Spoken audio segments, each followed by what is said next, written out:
Hello and welcome back to my YouTube channel for another video on my 1986 Mustang SVO. This is a story behind my car's repaint by necessity. Back in June of 2011, my car was in a hit and run. You see, the wife hit it and then she ran. Technically, she backed into it. So here's a picture of my SVO from the spring of 2010. This side of the car was actually in reasonably good shape. Now on to the pictures of the damaged quarter panel. She also caught the rear edge of the driver's door, so that needs to be fixed as well. And the rear spat bit the dust in the process. Luckily, I had picked up a set of used E4 spats a few years prior. So the plan for the repair also included a partial repaint of the car. I say partial because both the hood and the front bumper cover were actually resprayed by a previous owner and were in very good condition. So I felt there was no need to strip these and then respray them again. First order of business was to pull the rear seat and driver's inner quarter panel so I could access the back side of the damaged panel. Working from the back side with some basic bodywork hand tools, I was able to remove most of the damage, including the area nearest the door edge.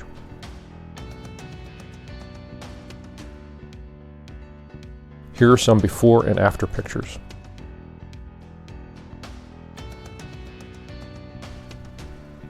The good news was that I didn't have to reskin the quarter panel, which can be a major PETA, especially trying to find a decent quarter panel for a donor.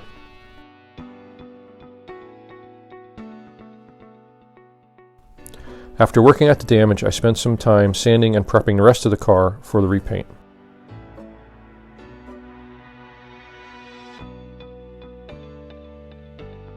Here I had chemically stripped the roof and sanded the back hatch. Next was to start body filler on the damaged quarter panel and door. To get the panel straight and smooth, I ended up adding several light coats of filler, sanding each before applying the next coat. My SVO was pretty clean rust-wise, but I knew there was a problem in this area prior to the repaint process. This picture shows how much metal was removed, after which I treated it with Eastwood's rust converter. Once that fully cured, about 48 hours, it was treated with Eastwood's rust encapsulator.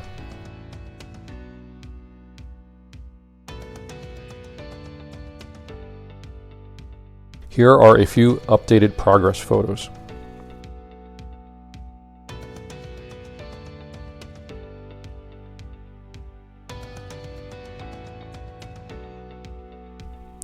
Next step was to block sand the car and then start the glazing spot putty.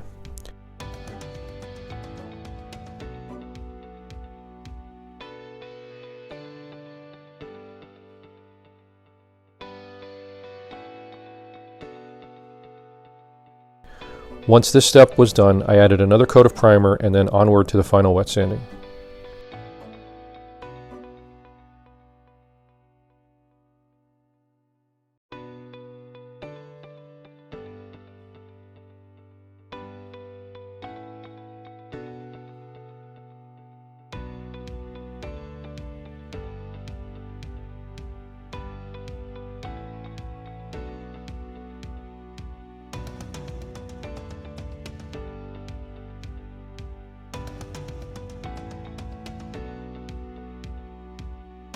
Here's where I cut the patch panel for the driver's side quarter panel and then welded it in and ground it down smooth. I'll be the first to admit that I'm more proficient with a grinder.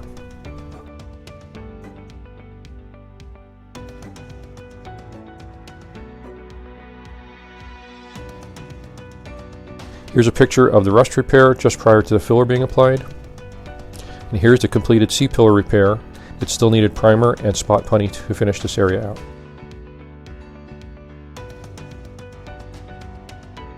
Here is the first overall wet sanding of the car, including the spot and glazing putty.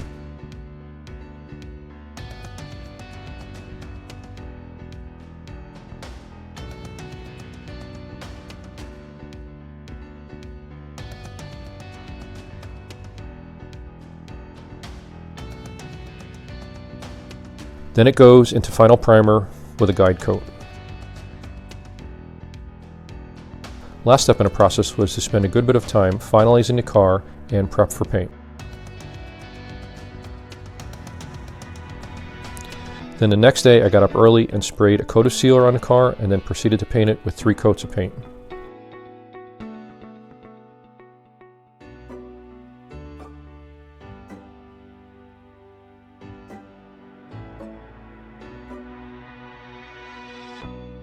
I painted the car with Centauri Pitch Black Code 99A, which is a single-stage acrylic enamel paint. The paint went on good and the coverage was excellent, but I ended up with a bit too much orange peel. Orange peel was mainly due to the reducer that I used. It was the wrong temp rating for the actual garage temperature when I sprayed the car, but I used what I had.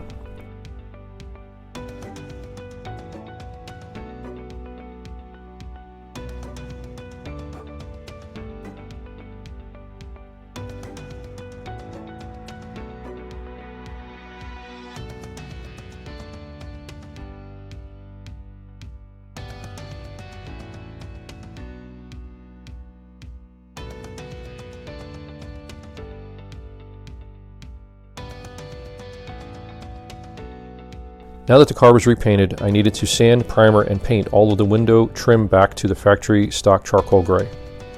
After that's complete, the Centauri paint had adequate time to cure, and I started to cut and buff. Cutting refers to wet sanding the paint with multiple stages of high grit sandpaper.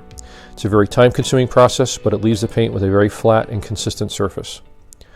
This was done by hand sanding, and by the time I finished up, it felt like I had no fingerprints left. After cutting, I proceeded with a 2-stage buffing process using my 6-inch electric buffer with old school wool pads. The first stage used rubbing compound, which gets rid of the fine 2000 grit sanding scratches. Then a polishing compound is used to bring out the final shine. The results are actually very gratifying, as this is when you see the fruits of your labor really show.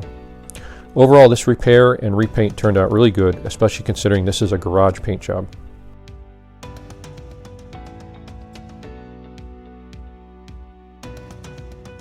And here is the repaired area on the driver's side quarter panel and door.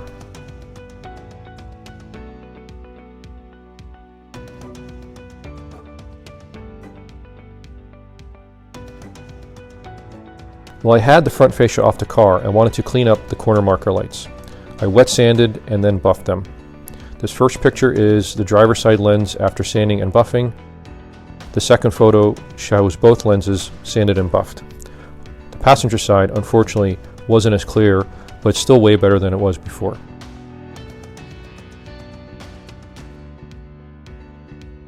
I always liked the look of a modified Mach 1 chin spoiler on an SVO, so I went for it. I ordered an aftermarket Mach 1 chin spoiler from LMR.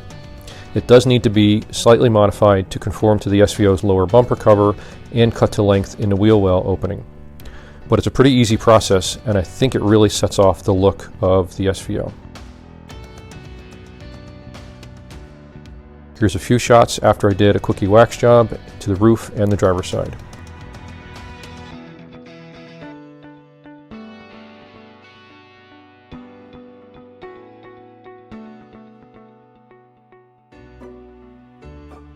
Next item was to fix some of the mounting studs on the bi-wing assembly and repaint it back to charcoal gray.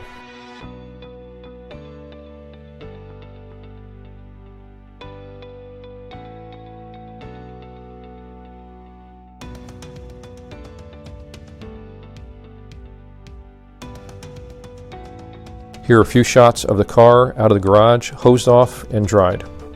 Note the thin SVO specific side moldings, the spats, and the lower rocker trim had yet to be installed.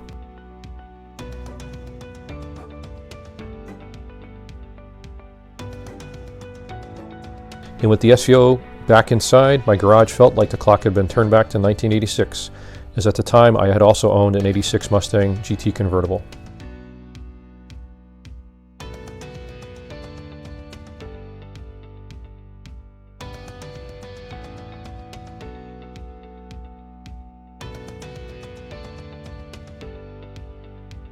Okay, so not all the paint on the SVO turned out okay.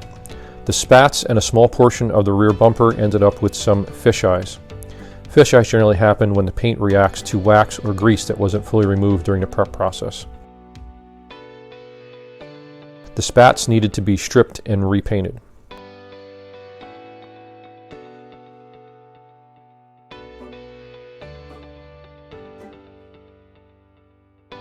For the bumper cover, I actually just dry sanded the area that had fish eyes and then did an overall wet sand, followed by a repaint of the affected areas.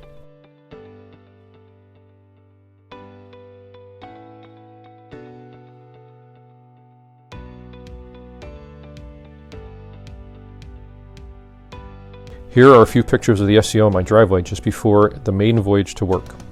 This was the first time back on the road since the accident.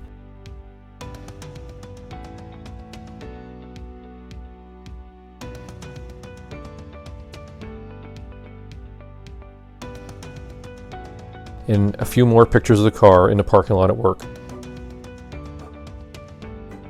Hindsight's always 20/20, but I should have armor all the tires and turned the front wheels in the other direction for a better photo.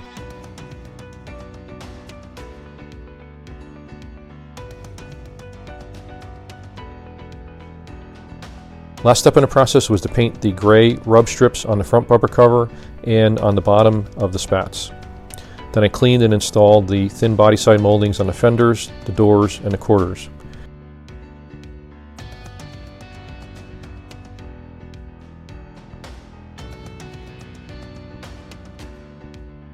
And finally, I installed an SVO-CA banner on the back window that I had bought at the reunion back in 05 or 06.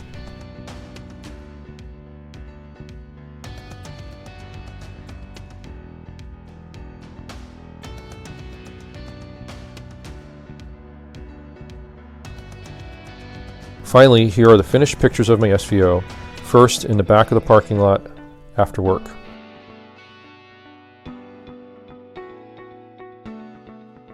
And a few more in my driveway.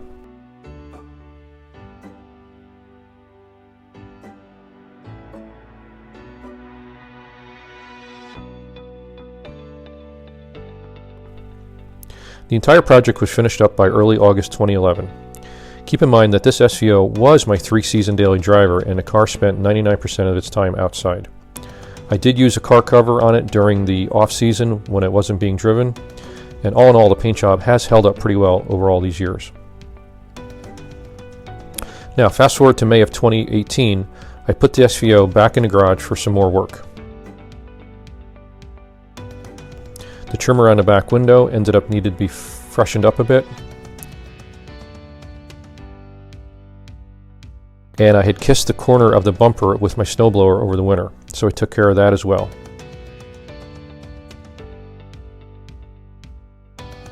Work also included refinishing and repainting the rear bi-wing spoilers.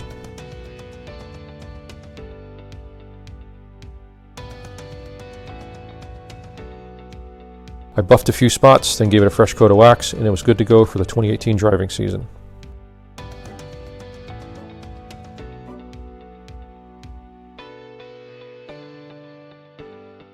Fast forward to April of 2020, the front corner marker lights had hazed up again.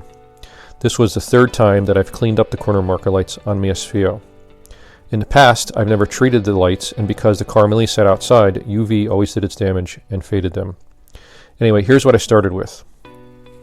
And after. I actually cheated on one of these lights. It wouldn't buff out good enough.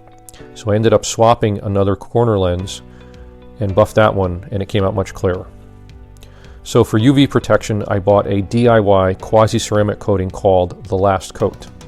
The lenses were first, then I did the whole car. This likely won't last as long as professional ceramic coating, but the SVO now spends 99.9% of its time in my storage garage. So that brings you up to speed on the repaint process on my 1986 SVO. I've got some other projects, stories, and photos of this car to share with the community. If this is your first time watching one of my YouTube videos, please consider subscribing to my channel. Don't forget to hit the like button and feel free to comment below. And thanks for watching.